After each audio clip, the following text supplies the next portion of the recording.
ও আমারে বলে যে আমার মেয়ের বেলালে ওরে আমি রায়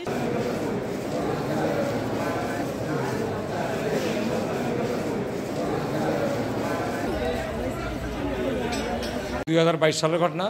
এটা রূপগঞ্জ থানাধীন মইগুলি গ্রামের এই ঘটনা। ভিকটিমের নাম হলো জান্নাতুল ফেরদাউস জ্যোতি। এই জ্যোতিকে এই আজকের যে আসামির মৃত্যুদণ্ড হয়েছে আসামি আসাদুল্লাহ চৌধুরী রাসেল যৌতুকের টাকার জন্য চাকু দিয়ে হত্যা করছে।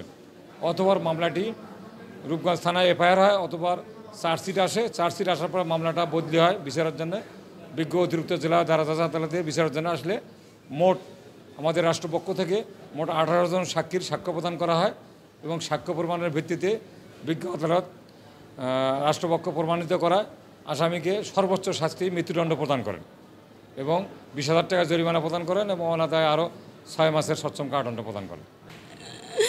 ও আমারে বলে যে আমার মেয়ের বেলালে ওরে আমি রায় সন্তুষ্ট এবং এই রায় শেষ পর্যন্ত যেন বহাল থাকে। রাষ্ট্রের কাছে আমার অনুরোধ যেন এই রায় যেন শেষ পর্যন্ত যেন বহাল থাকে।